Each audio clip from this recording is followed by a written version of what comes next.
Hello, this is Dr. Grande. Today I will analyze the case of Miles Armstead and Jamal Thomas. First, I'll look at the background of this case, move to the timeline of the crime, then offer my analysis. Miles Baylor Armstead was born on November 20, 1975, in the borough of Manhattan in New York City.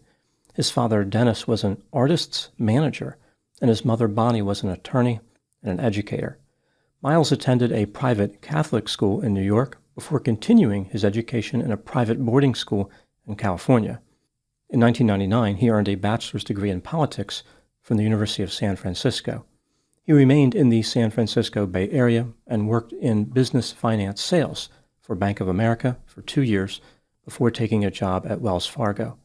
In 2002, he married a woman named Alexandra, and they had 3 children named Chloe, Quinn, and Elle. They divorced in 2013. In May of that year, he met a coworker named Melina, and they eventually became romantically involved. She was divorced and had 1 daughter named Isabella. In 2014, Miles went to work for Fremont Bank as a wealth manager, continuing his career in finance. In October 2017, Miles, Melina, and the 4 children of the blended family moved into a 1,300-square-foot house at 2901 76th Avenue in Oakland. The house was in a violent neighborhood, but it still cost them $440,000.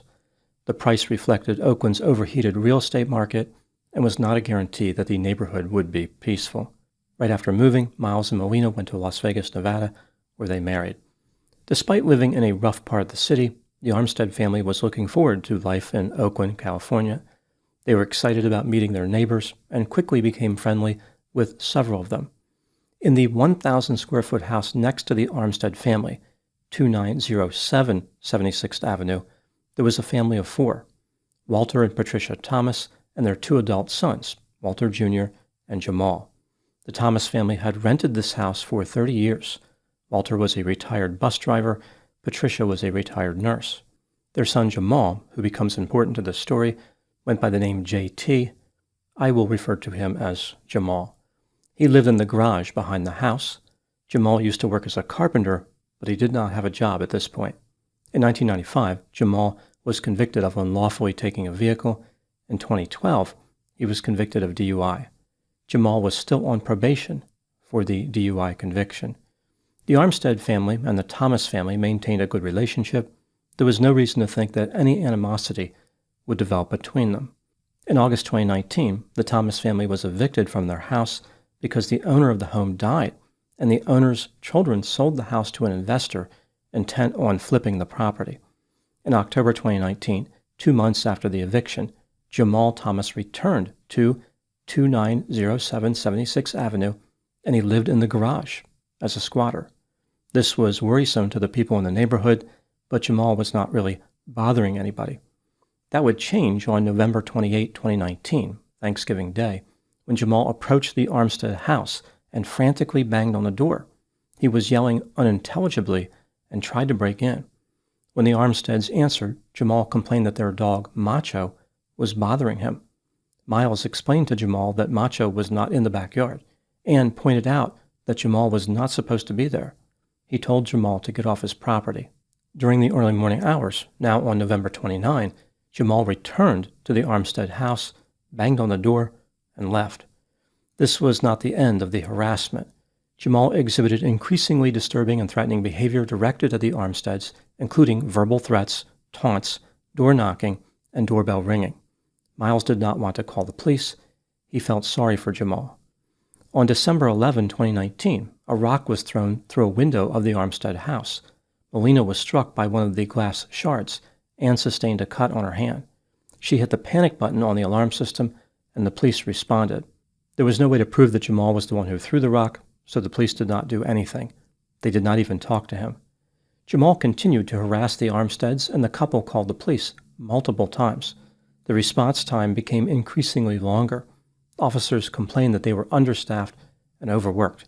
There were more serious calls to worry about because the neighborhood had a lot of violence. Miles contacted the investor who purchased the house next to him, hoping that Jamal could be removed from the property. After all, Jamal was a squatter. The owner chased Jamal away, but it was clear that Jamal was not done harassing the Armsteads. In an effort to protect his home, Miles would sit on the front porch with a baseball bat and his dog Macho.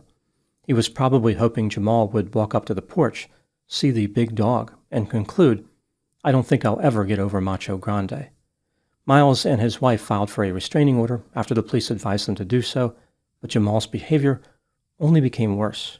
On February 26, 2020, Jamal had a confrontation with Miles and threatened to burn his house down. The police responded and placed Jamal under arrest. He was charged with criminal threats. As Jamal was being placed into a police cruiser, he said, "Guess what, guys? I'll be back next time. I'm going to kill him next time." While in custody, Jamal was given a copy of the restraining order. When Jamal was released 2 days later, he returned to the neighborhood and continued harassing the Armstead family. For example, he would throw rocks through their windows. As I mentioned, Jamal was on probation for a DUI conviction. Miles contacted his probation officer, who said he had not seen Jamal in weeks. On March 11, 2020, the probation officer finally met with Jamal, but he did so directly in front of the Armstead family house, which was a violation of the restraining order. On March 28, 2020, Jamal threw a rock through the front window of the Armstead house while standing in plain view. Multiple people saw him. The police did not arrest him. On April 6, 2020, a brick came flying through the front window of the Armstead house. It broke a laptop. A warrant was issued for Jamal's arrest, but inexplicably, the police did not take him into custody. The Armstead family boarded up every window in the house in an effort to protect the glass. It was like the family was living in a prison. No sunlight was getting through. Jamal was seemingly unstoppable, like a low-rent Terminator powered by law enforcement apathy. At this point, frustrated and out of options, Miles made the decision to move his family and sell the house. Not long after this, the family moved into an apartment in Oakland. Now moving to the timeline of the crime. On May 1, 2020, Miles Armstead was back at his house on 76th Avenue, painting and performing yard work to prepare it for sale. At one point, he decided to drive to a local Home Depot store. As he was walking to his vehicle outside his house to make the trip to Home Depot, Jamal approached him, produced a pistol, and fired his weapon at Miles. Jamal then chased Miles down the street and continued to fire. Miles Armstead did not survive. He was 44 years old. A neighbor named Matt called 911 and told the operator, "Yeah, we just had a shooting in front of my house, man. This dude, JT, just shot up the neighborhood." When the police arrived, they searched for Jamal based on statements made by multiple witnesses, but he had fled the area. They tracked his phone to the Holiday Motel on MacArthur Boulevard, 2.1 miles away. He was arrested just over 7 hours after the shooting and charged with murder. In July 2024, 47-year-old Jamal Thomas was found guilty of first-degree murder, assault with a deadly weapon, and possession of a firearm by a felon. In April 2025, he received a sentence of 28.8 years to life in prison. His first parole hearing is scheduled for May 2035. Realistically, based on how California handles parole for killers, Jamal will die in prison. Melina Armstead filed a lawsuit against Alameda County and the city of Oakland. The case was settled for $2.4 million. Now moving to my analysis. Here are my thoughts on a few areas that stood out to me in this case. Item number 1. Jamal had mental health problems, including substance use, paranoia, and violent outbursts. After he was evicted, his condition worsened. Jamal came to believe that Miles had put a curse on him and would go on rants about how there was a tunnel from the Armstead family house into the backyard of his old house. Item number 2. The police failed Miles and his family in many ways. Windows in the Armstead family house were broken 23 times from the time Jamal became a squatter until he was arrested for murder. The police responded 20 times based on complaints made about Jamal. He was only arrested one time, and even then was released on his own recognizance after 2 days. Later, when an arrest warrant was issued for Jamal, the police never bothered to take him into custody. They may have argued that he was difficult to locate, but considering how Jamal was frequently breaking windows in the Armstead family house, how hard could it have been to find him? Despite obvious mental health issues that Jamal suffered from, the police never referred him to mental health treatment. Item number 3. What do I think happened in this case? This is just a theory, my opinion. Miles Armstead was well-traveled, sophisticated, cultured, refined, and idealistic. He had gone to a private boarding school and had a broad range of experiences, but this did not make him streetwise. Jamal was a two-time felon and had severe mental health problems. When he was evicted, he moved back to the property where he had lived and became a squatter. His paranoia intensified, and he believed Miles was out to get him. When Jamal started harassing the Armstead family, Miles did not want to involve law enforcement due to Jamal's race.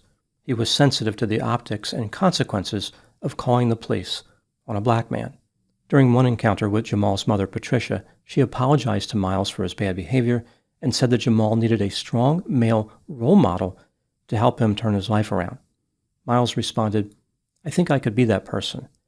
This demonstrates how Miles simply did not understand who Jamal was. He did not appreciate how dangerous Jamal was or how destructive his mental health symptoms could be. Miles saw a person who needed compassion, not justice, perhaps forgetting that both of these can exist simultaneously. He was trying to be fair-minded and socially conscious. Miles may have viewed Jamal as a victim of an oppressive system who would not benefit from even more interaction with law enforcement. Miles did not want to reduce Jamal to a stereotype and make his situation worse. When the harassment from Jamal intensified, Miles decided to involve the police. He realized there was no reasoning with him, and Jamal needed to be in custody for the Armstead family to be safe. The problem Miles ran into was the police did not care. They had not experienced the same epiphany. Law enforcement viewed Jamal's behavior as mere vandalism and had little to no interest in arresting him. They allowed one deranged man to terrorize a family to the point where they boarded up all their windows. Officers looked at this and thought, this was normal. This was fine. We should let one man hold a family hostage in their own house. To the police, this was a low-priority problem. They also placed part of the blame for the ongoing conflict with Jamal on Miles, indicating that both men were acting like 12-year-old girls. Officers ignored blatant clues that Jamal intended to kill Miles. For example, Jamal said, "I'm going to kill him next time." Inexplicably, the police interpreted this as no big deal. It was nothing to worry about. After dealing with Jamal's bad behavior for over 5 months, Miles finally gave up. He moved his family out of the house, realizing that Jamal would never stop. Miles probably believed moving would placate Jamal. This might have worked with a rational aggressor, but Jamal's harassment was driven by paranoia. There was no concession Miles could make, no boundary he could retreat behind, and no amount of compassion that would satisfy Jamal's delusion. Despite being a convicted felon, Jamal somehow gained access to a firearm and fatally shot Miles. He killed a man who treated him with compassion, and now, with what is functionally a life sentence, Jamal will likely never meet a man like that again. Those are my thoughts in the case of Miles Armstead and Jamal Thomas. Thank you so much for watching. I'll talk to you soon.